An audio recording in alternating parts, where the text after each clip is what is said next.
NTV. Welcome back. You're still watching Morning at NTV with me, Sandra Twinobdio, and Romeo Busiku. Well, we know that the election heat is increasing day by day, and the just concluded youth leadership is testament to this. Well, voting in some areas was extended by a day due to breakout of violence. The NRM party itself took the lion's share of the youth leadership positions across the country, and perhaps this was a reminder to the opposition of the daunting task they have ahead to take over the leadership of this country.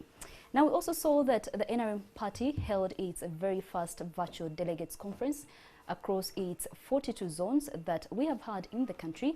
And again, President Yoweri Museveni was voted the party leader and flag bearer. This did not come as a surprise to many.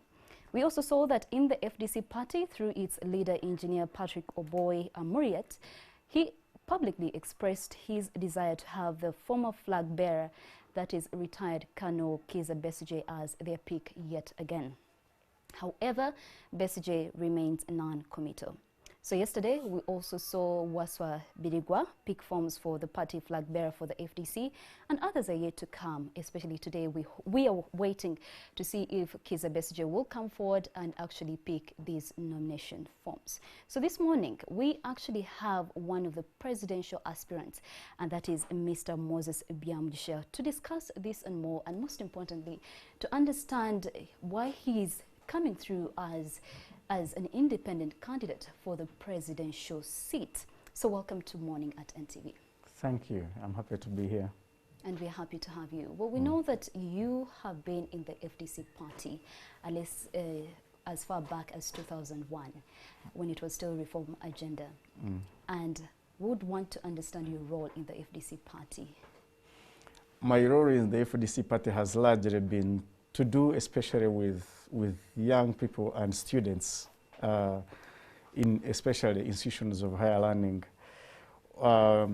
Although we have collaborated and worked together as party members on many other things, but my particular interest has been on reviving the vibrancy of the FDC chapters in these schools and higher institutions of learning. And so since the year like 2006, I have been to a number of educational institutions across the country, trying to form chapters and talking to our young people, encouraging them to join FDC and also to contest on the FDC ticket. Interesting.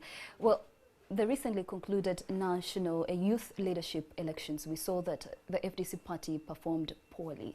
What would you attribute that to, considering you are into the party dealing with youth-related issues? Poorly, I am yet to confirm that, because really we're looking at the areas of Rwenzori, Amkwele, Acholi. The party did considerably well. You see, there is where we are coming from. You know, in 2011, I was a candidate for youth member of parliament on the FDC ticket, and our voters in that election are predominantly youth who has gone through youth council elections. And by that time, we were doing so badly. Actually, one of the reasons why I lost the parliamentary seat in 2011 was because my political party, FDC, had not invested properly in having young people come in youth councils. So what you see today has been a huge improvement from where we came from as a party. Yes, we still have a long way to go, but we did well this time around. There was a lot of youth participation, as candidates of FDC in those youth council elections. Well, the elections come at a time when the country is battling the COVID-19 pandemic, and we are resorting to the scientific elections. As young people, do you think they will have a chance to actually compete favorably in the forthcoming elections? We find, as young people, we find ourselves at a huge disadvantage in this election that is organized under the pandemic. First of all, we have been battling the problem of commercialization of politics. That generally, even under normal circumstances, under normal elections, as young people, we have always had, you see, when we talk about young people, we are talking about huge levels of unemployment. True. You are talking about a sea of young people that are unemployed, who have no jobs, but who also have dreams, who have aspirations to offer leadership at various levels. And so it has been very, very challenging, because every time they are aspiring for any leadership position, then they are met with that challenge. Now, apart from the usual challenge of commercialization of politics, we have this corona pandemic. This campaign that is digital is giving an advantage to incumbents. Because I am here on TV, I have my mask on. I will be in Adjumani, I will be in Ichoro, I will keep my mask on, together with other, SOPs, observing other SOPs. But on the ballot paper, the voters will look for Byamugisha Moses' photo. And they will not see the mask, of course. So the face will not be recognized. They will only be able to recognize the face they are using too, which is the face of the incumbent.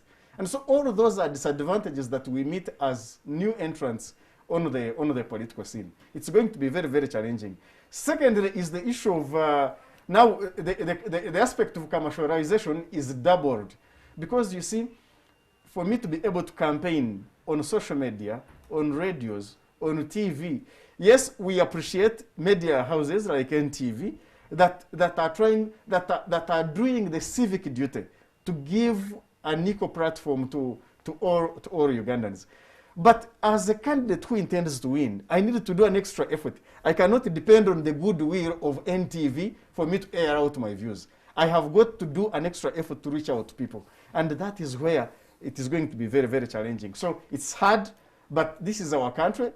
We are not going anywhere. So we have to face it. We have to go through with it. Of course, as a presidential aspirant, I'm curious to know, with the commercialization of the elections this time around, how your funding is going to be. But we'll be getting to that question later on. You talked of aspirations. Young people have aspirations. They have dreams that they want to achieve. And you, as we speak to you right now, you have the dream of being the president of this country. We know in 2017 you contested to be the FDC party president, and you lost to Engineer Patrick Oboye Amuriat. And this year in Jan, even before people thought of picking nomination forms, you declared that you wanted to be a presidential candidate on standing as independent. What prompted that decision? You see, my decision to offer myself as a candidate for president as an independent is anchored on two foundations. The first foundation is that for all these years I have been an activist. I have been part of an effort that has been championing the dream for a transformed Uganda. And so for me, standing as an independent is still part of my activism work.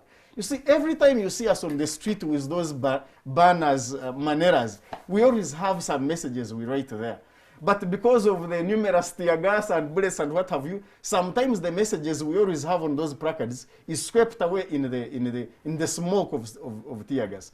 But when I run for president, then I will have positioned myself on a very high anthill that I can talk and be listened to. If I wasn't a presidential aspirant, I would not be at NTV this morning. So I'm now here. The question is, how am I trying to use the advantages that come with being a candidate to further the struggle, to further the messages that I've been doing as an activist? Secondly, is that my understanding is that I strongly believe that the leadership of FDC, but also leadership of the struggle for change, is a relay race.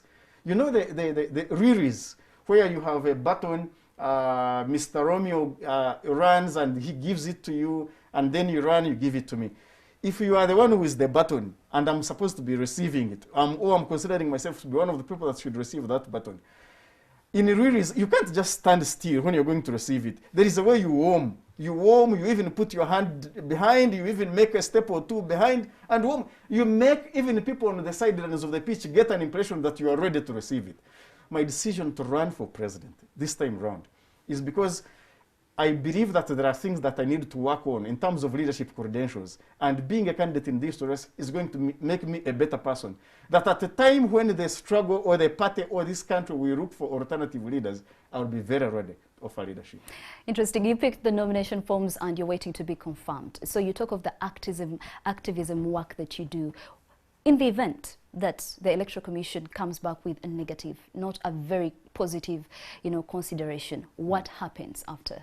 For all the 19 years, I have done good activism with the senior leaders like Dr. BSJ and other people in the FDC and also other political parties, and I had not offered myself as a candidate for president of Uganda. Meaning that For me, whether I am a candidate or not, I will continue with the work. Whether I'm a candidate or not, I will continue with the work. But also, when I picked forms at the Electoral Commission 2 days ago, we were given guidelines, we were given requirements. I am only supposed to collect around 300 signatures from 110 districts around in this country. For someone like Byamugisha Moses, who thought of running for president about 7 years ago, I should be having structures around the country that can permit me to collect about 20,000 signatures. Talking about structures, do you have these structures in place? Absolutely. How have we put them in place? We reached out to, first of all, the people we have grown up with, the people we went to school with, our friends, and the people who believe in us. We go out to them, reach out to them, sell out to the idea that we stand for, and they get attracted, and they promise that we will work together. Well, there's been a general idea, general concern within the opposition political space that they are too divided, that they come off as more divided than the current, ruling political party. And you coming forward as an independent, don't you think you're causing and furthering this division within the opposition parties? Because the FDC is going to come with its own presidential leader, and you also contesting that you are presidential candidate and other opposition parties. Don't you think this is going to further the division within opposition political parties, hence making it favorable for the current ruling government? First of all, it is important to note I just offered myself as a candidate. I declared my interest in January. But the talk of divisions in the opposition has been there. I want to first of all educate Ugandans and the viewers that do not assume that anyone who is not in the NRM ruling party is automatically opposition. It is not obvious that whoever is not in the NRM is in opposition. That should be noted. And so I want you to say that again. It is not obvious that any other political leader that you know of who is not in the NRM is therefore in the opposition. It's not obvious. That is confusing. That's a bit confusing. We would like to understand it. Yes, because you see, there are, for example, let me use a good example. Let's go to Rango, Irira district in particular. Where Honorable Jim Akena comes from. The relationship between the Uganda People's Congress in Lango and the National Resistance Movement, would you say that UPC is therefore opposition? Obviously not, using my parameters. So you would say it is NRM. Is that what you're trying to say? I would say that they are all working to further the interests of the sitting government. Of the sitting government. Of the sitting government. So yes. That means they're NRM. Because Well, if you're furthering the interests of NRM, the sitting government... NRM is an identification. But intentions can be the same, even when you have different identifications. So yes, they come out as red and say, yes, UPC Nyamurunga. The other ones come out as NRM, but their interests are the same, even in terms of operation. But also very important about your question. There is an impression out there that people believe that having one of the reasons why, for example, Dr. Besigye has not won to take over power was because there were always many candidates in the race. And that if we have many candidates for president in the race, it will divide votes, and so it will give an opposition a disadvantage. That's not true. For all the elections since 2001 that we have had in this country, there has always been about 8 to 9, 5 to 9 candidates for president. But I would like to invite you to consider the fact that in all of those elections, Ugandans have always voted for only 2 people. It's been Mr. Museveni and someone else, who in this case has always been Dr. Besigye. So the talk about joint candidature and what have you is here in Kampala because of other intentions. But Ugandans know that their votes, when divided, will not materialize. My responsibility as a candidate for president is to ensure that I am one of the 2, actually number 1 of the 2 people that Ugandans will be voting for. Well, we'll wait to see how that plays out. And actually, that brings me to the next question. What age, what advantage do you think you have over Bobby Wine that seems to be a favorite even to majority of the opposition parties. What is that cut edge that you have over people like Robert Chagulanyi, alias Bobby Wine, people like Kizza Besigye, presidential aspirant Henry Tumukunde? What do you have over them? What I have over them is that I have got a very inspiring track record that spans over 18 years. I'm not one of the people that, I mean, you can trace who Byamugisha Moses was in 2006, in 2011, 2016, and today, in terms of what he is trying to be today. And so, some of the names of the people you have mentioned have got troubled histories. Every time they pop up, you will see stories of when he was here, he did this. When he was the command of this, he did this. You know, there will always be those stories. But I am here, and I'm promising you that I've got a clean record. Where we are, the country wants people who are reliable, people who are consistent, people who have got, whose intentions are clean. I am here and telling Ugandans that you can refer to my track record, that it's clean, it's inspiring, it's encouraging, it's a track record of a young leader that loves his country, that is very patriotic, that is very committed to ideals for a transformed country. Very interesting. Well, for you was just joining us, Mr. Moses Byamugisha is a presidential aspirant, and we wait to see what exactly happens when his nomination forms are confirmed. Let us talk about your source of funding. We already talked about the commercialization of these elections, these scientific elections. Where are you getting your funding for your presidential race? A very important question. You see, we need money in campaigns to do particular work. An indication that if we could find a way of how that work can be done, even without us first paying for it, it would as well be good.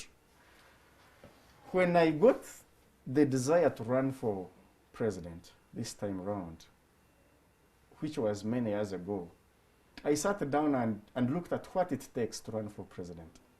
What sort of resources do I need? Where do those resources come from? Who has those resources? Are they financial resources? Are they human resources? Are they networks? Are they what? Is it, you know?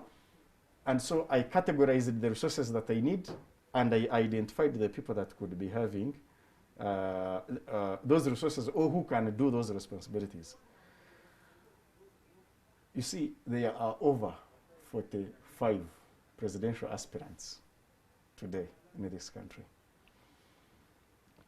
I wouldn't want to brag, but I know we are not more than 5 who have had the opportunity to appear on NTV. An indication that there is some background work that is always being done to reach out to people and tell them that, guys, I have this dream, but I can't push it alone. You reach out to friends and encourage them. A friend, if I intend to go to Koboko for a meeting, and I know that Ms. Twinobuli owns a bus company, I would reach out to her and say, on this date I intend to go to Koboko. Would you mind giving me a lift? If she has a guest house there, I mean, we mobilize resources for the campaign in different ways. And of course, we remain at a disadvantage. Because, I mean, shortly before I came online, I was seeing the NRM Delegates Conference. But, of course, they refused the FDC to have a delegates conference of that nature. You know, I saw Henry Tumukunde yesterday. I was in Injeru in Iwikwe. He was only meeting 50 people, and he was stopped and arrested. But NRM was having halls full of people in their delegates conference of yesterday. So we remain at a disadvantage, first of all, as the forces of change, but also as young people. But those disadvantages do not mean that we don't try. I mean, the possibility that you might dream, you might sleep and dream a lion running after you does not mean that you will not go to bed. You'll still go there and you will fight with the lion in the dream. Very interesting. Well, for those of us who are watching us this morning, I'm sure there are those that are seeing your face for the first time. True? True. So what is your manifesto? What are you selling to Ugandans? About 4 areas of interest. The first area is about cutting down the cost of public administration. Every time you see budgets, you see supplementary budgets that come to Parliament, you see public expenditure being too high. The money that we are spending on public officials is too high. Let's cut down the size of cabinet to about 21 ministers. After all, even the constitution talks about 21. Let's cut down the number of ministers. Let's cut down these patrimonial presidential advisors that do not make sense. Which advisors actually the president meets for him to advise them. Let's cut down on this whole issue of RDCs. Let all that money go into local governments. Local governments, which today I think get about 12%. Let's push, actually less. Let's push all that money into local governments, because every service delivery happens in a particular local government. Why should we have all the money coming in the center and you know, starve local governments where most of the services take place? That's one thing.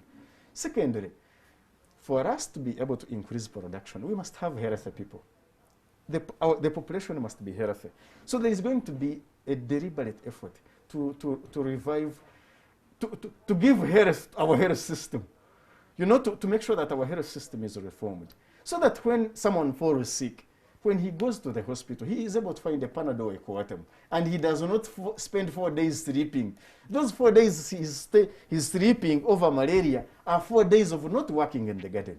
So when we deal with the health sector and make sure that it is functioning, it will be well. You see, and some of these things are easy, because you know, every time you see stories of National Drug Authority comes to Parliament to request for billions of money to ban drugs that got expired. And you're like, wait a minute. But I remember I was in Rukunjiri, my home, and I left there people who were complaining of not finding drugs at our health center for. So how can drugs be expiring in Entebbe and them getting banned? Our failure to reform the health sector is not because we don't have capacity, but there is lack of political will. Because you cannot say, for example, that it is lack of capacity that we also had to bring in fake condoms. You know, every time I think about fake condoms, I really cry. I imagine the danger that they have posed. Pregnancies, diseases, and everything. So I think there is some laxity. But that laxity is understood because it is largely because the people in power have concentrated on regime survival politics rather than service delivery. I am so keen about the issue of young people. I mean, I did law. I have a bachelor's of degree in law and a diploma in law. I have many hobbies that I went to school with, but those people are struggling. Maybe not necessarily those that I studied law with, but those whom we went to school together, who were doing other courses, and maybe those who we went to high school together. Let's, first of all, revive deal with the issue of promote sports. When you see the kind of monies that in other countries sportsmen are bringing in, football, athletics, and what have you, have academies almost in every region, and make sure that they are fully fledged academies. You know, I would like to, on that note, not miss to congratulate our boy, this one who brought Joshua Cheptegei. Yes, Cheptegei. I was in March. I visited his home district in Kapchorwa. I visited that higher altitude training center. He also has his own pitch. I visited those places in the spirit of wanting to know how best we can transform that area. Imagine what it means to have about 200 Cheptegeis going out there. They support families. They transform communities. They do what? Football, the dance of wars. They've been doing amazing work. So in that area, we shall be able to absorb in also another fraction, a huge fraction of people. We want a reforms in these programs that are intended to empower youth. Youth livelihood programs. Let me not miss to mention the 1 trillion that Mr. Museveni has announced that he was putting in the UDB, Uganda Development Bank. Accessing credit, I stand for increased access to credit for young people's businesses. Let's support SMEs that are opened by young people. Someone opens a small merchandise shop. In 2 years, URA is there, KCCA is there, taxes, what have you. Most of our businesses are collapsing before they even complete the second year. Let's find a way of supporting these young people. Let's deliberately, as government, increase the access to credit of these young people. Which youth is going to enter UDIB? If he has his figure of 20 animals, how will he access UDB? Does he even have the security to go there? And those relates with even these programs of youth livelihood program. They are said, but they are not deliberate on transforming us. It's a number of things. I could go on. Now, you mentioned and I'm clearly paying attention. I know you've mentioned on cutting administrative costs, creating a functioning health system, and also promoting young people and supporting them, sports. I'm still waiting for the fourth one. Oh, really? Yes. The fourth one, the obvious one, agriculture. All right. I think agriculture, a lot has been said about agriculture. My first point is that funding. I mean, today we don't have many wars that we are fighting, both within and outside. That whole budget of defense and security, especially the part of classified budget, it annoys us. If we could have tractors at sub-county level in those areas that are tractable, because not all areas of Uganda, can do that. But if we could have those tractors, so that my mother in Bugangari, Rujumbura, Rukunjiri, if she has 100K, she can walk to the sub-county and tell the sub-county chief that I have fuel worth 100,000, come and help me till my 1 acre of land. And my mother plants her maize. You can be sure in that 1 acre or 2, after harvest, she would have more money to even till 5 more acres. So there are some deliberate things we need to do in agriculture. Not this thing of Operation Wealth Creation that is manned by soldiers who never went to school. We have guys we have many training centers that teach agriculturists. They are out there, they have no jobs. But because, of course, the government is about regime survival politics, they want to find a way of engaging these armed, military personnel. They say, they are distributing sick chicken and sick piglets. I mean, there is a lot that we could do in that sector. And Museveni was talking passionately about agriculture during this corona. And every time he would be talking about it, I'd be like, yes, I think that's the point. But I would look at the actions. When he collapsed NADS, and NADS collapsed in his eyes, he knew what was taking place, the corruption, the everything. By the way, in this country, you cannot steal money and go scot-free unless you are part of them, unless you are eating with them. He knew what he was taking there. The decision to collapse NADS and bring in this Operation Wealth Creation initiatives was not the best thing. Operation Wealth Creation is not run on the normal programs that would facilitate transformation. A soldier will not go to teach my grandmother, a maize farmer in Bunyoro, about lines, the spacing, the drainage, the what. No. That military officer stops at the sub-county to give seeds. We want an agriculture extension farmer who is going to put on gumboots and go into that garden, sit with that woman and teach her. This is it. By the way, I've taken samples of your soil, alkaline samples. The best that can work here is this particular seed. Those are the things we would want to see. All right, so you have, on your manifesto, you have about 4 key areas that you want to address, and that is cutting the administrative costs, because you believe that we're currently spending more than we should, and also you say of creating a functioning health system. Of course, this is a concern of many, especially now that we're dealing with the COVID-19 pandemic, and also young people. We have a huge, almost more than half of Uganda's population falls into the youth bracket. So we basically know that it's very important for you to dive into the issues that affect young people. So you have that on your manifesto. And also agriculture. Of course, you who's watching, you can be part of this conversation on our social media platforms. The hashtag is morning@NTV. And you can send us your thoughts about the presidential aspirant and his manifesto and what you also hope to see come 2021. Well, now that we've had your manifesto and the major highlights in it, finally, the country is dealing with the COVID-19 pandemic. I want to believe that the highlights you mentioned are very instrumental in us achieving a better GDP, isn't it? So now that we are looking at a pandemic, how will you ensure, say you become the president of the country, that we recover our economy and even become better? Yes. I have a keen interest on the issue of SMEs, supporting SMEs, because most of these SMEs are the ones we are sure are owned by Ugandans, and especially women and youth. These young businesses, it can be a small business of about, whose investment capital is about 8, 10 million, 15. But you can be sure it's supporting about 6 families. And these businesses are across. For me, those businesses mean much more than these heavy factories of cement, of what have you, what have you. Those major factories, we already have issues with them on how they benefit from tax reliefs, tax holidays, and you know, all these other things that they give to investors. We would want something for Ugandans. And if it's going to be surely for Ugandans, it has to be targeting the local Ugandans who are struggling to cope up with these big businesses.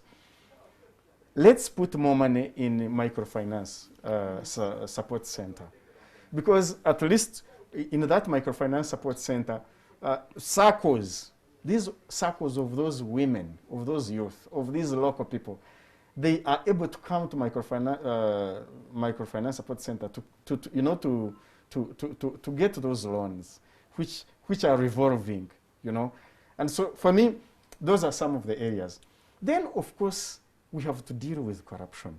You know, even during with this pandemic, there have been a lot of concerns about how, you know, people, how monies, both of the loans that we acquired through Parliament and also the monies of people that they gave in, the posho, the everything, how all those things were being utilized.